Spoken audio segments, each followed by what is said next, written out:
Okay. Hi, my name is Julia, and I have been playing the piano for almost 6 years. Coming up, I don't know, September, October, November, I don't know, beginning of the school year. And I'm here to talk about some experiences I've had, and I guess share how far I've come since I started playing the piano when I was about 6 or 7.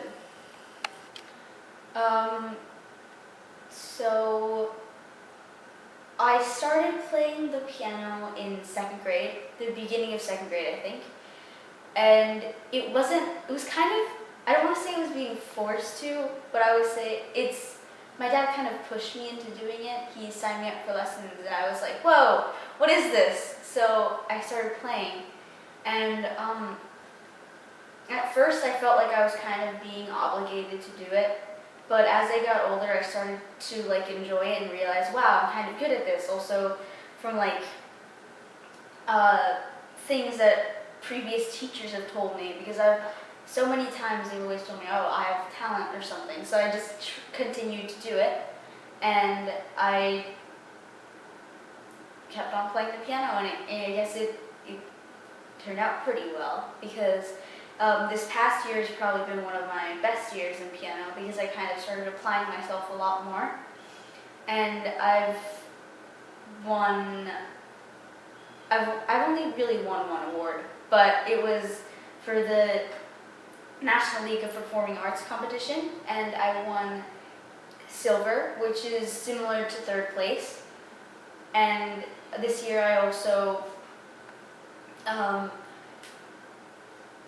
participated in 2 festivals, or not actual festivals, but kind of also some kind of competition, or I guess you could say that. But it was the NISMA Festival and the National Piano Teachers Guild. Tell us a little bit about your score at NISMA. At NISMA, I'm at level 5 currently. What did you play? Can you play us a little bit of some of the songs that you performed for NISMA? For NISMA, I played 2 pieces, and I'll play you the first piece, which is called Katie's Dance by Martha Meyer.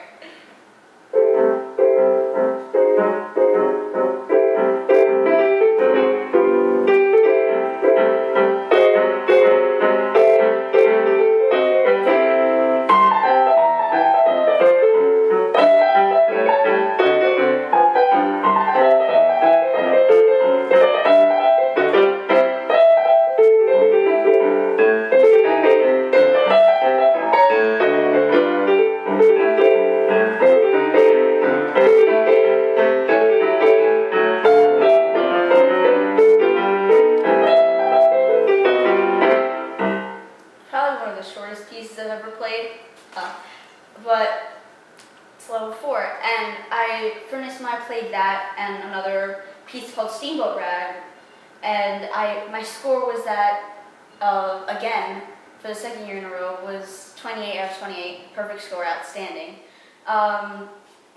And my teacher recommended that I did level 4, but a little higher, a piece at a higher level, or pieces at a higher level. Just to prepare myself for level 5, which I will be doing this year. And as I mentioned earlier, the National Piano Teachers Guild, I played 7 pieces, and 2 of which were the pieces I played at NISMA, and the other 5 were classical and contemporary and Baroque. Give us a taste of one of the pieces that you played for. So this is the first piece that I played, which is called Gavotte by Bach.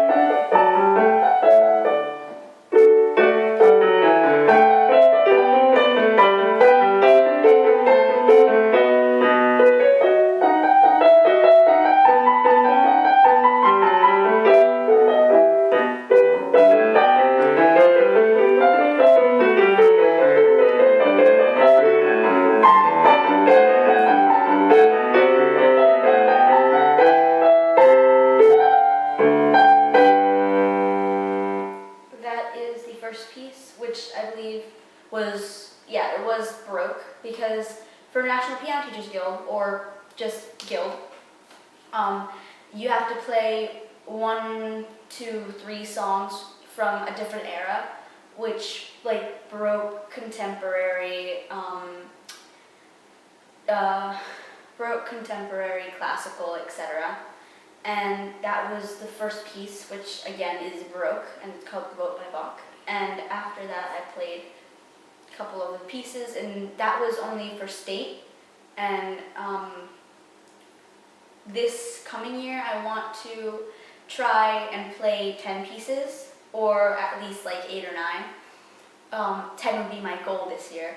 And that being the national, and I hope to get, a 33 out of 33, because the way it is scored is there are 33 sections, and you get C, commendations, or A, I forget what A stands for, but it just means that it wasn't as good as it could be. So this year I got 33 commendations, which is the best score. So I will try and get 33 commendations this year again, because it was really surprising to me when I opened the little pamphlet and I saw, wow, 33. Even my piano teacher was a little surprised, which was kind of sad, just because it was like she didn't have hope in me. But I did, and it was a really big step forward, and it gave me that little motivation that I needed to try harder. And it did make me try harder, because I pulled through, and I learned a piece by myself, which it doesn't seem like a big deal, but to me it kind of is, because I've never really learned pieces by myself without a teacher. And what really surprised me is that I learned it in about a week. So I thought that was really cool. Can we hear that piece is called Jackson Street Blues by Martha Meyer, which is in the same book as Katie's Dance. So I'll play that.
Mostly because I got confused at one point, and at one point my hands were not big enough to reach the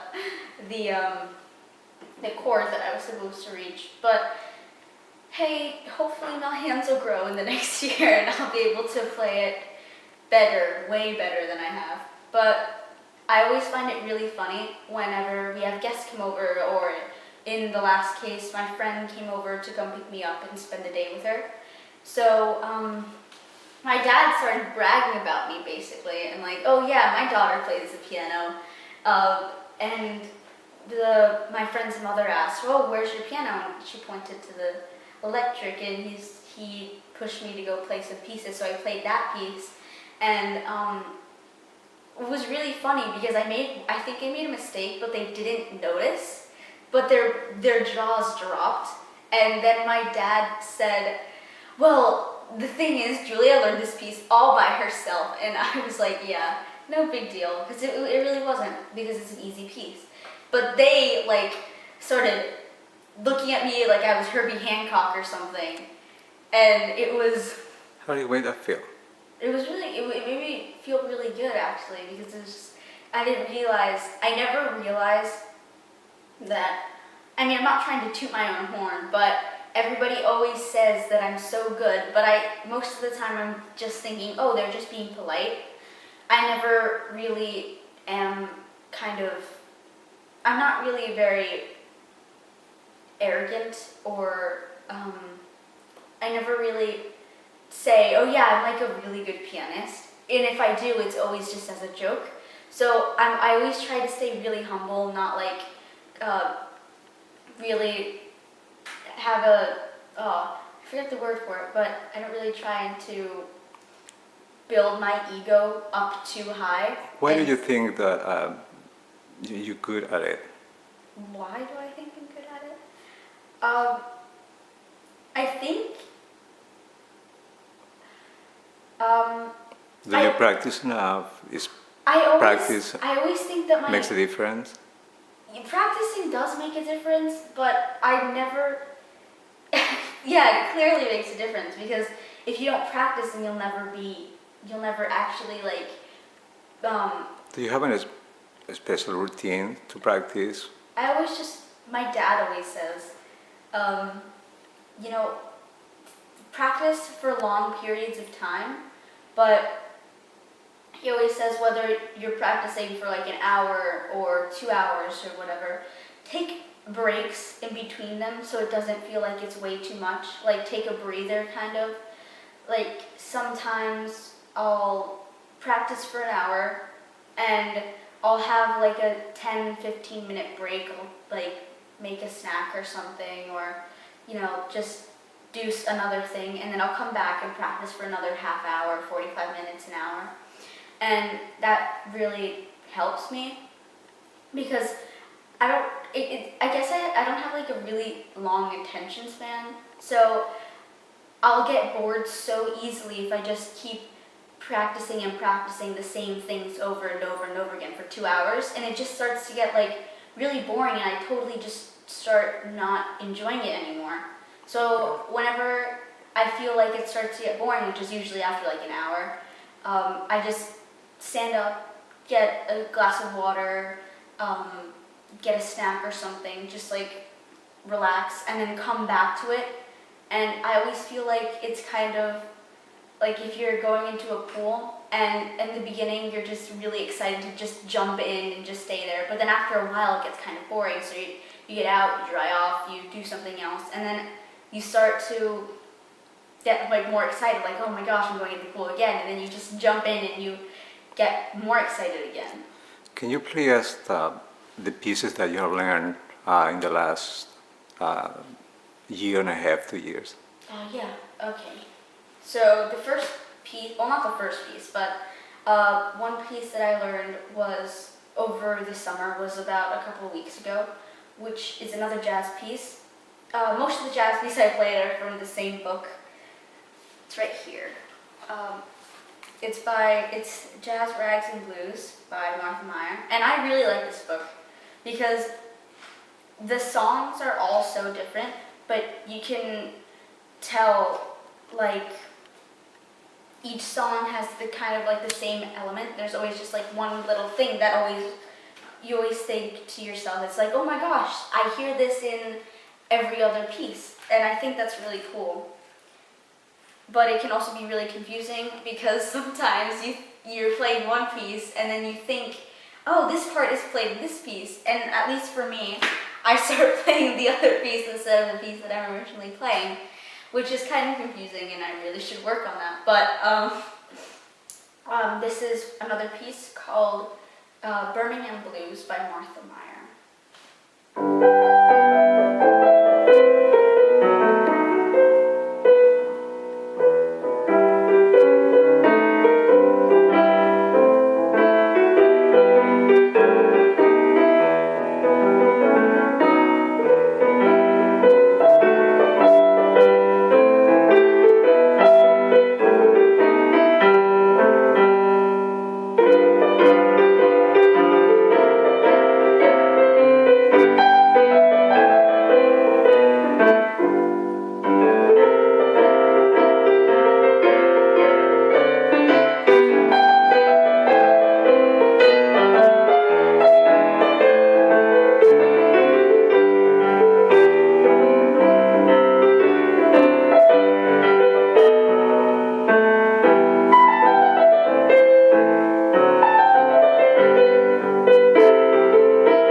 just about to say goodbye. Tell us a little bit about what you're working on. Right And, now, I'm working. Well, the sheet music that I have right here on my stand is the first level 5 piece that I'm learning actually, which is really exciting. And what's the name of it? it's called Gollywog's Cakewalk by Claude Debussy, and it's really interesting because I really like it because there's so many changes and like sharp changes in dynamics. Not sharp changes, but there's a lot of contrast in dynamics. Like just in the first couple of measures, you go from forte to piano, then to forte again, then piano. It's just kind of like bouncing off each other. Can you play a little bit and then say goodbye until Okay, the I'll next time? play you guys the first 9 measures, and then I think that'll give you a good idea into what I mean by the whole dynamic contrast.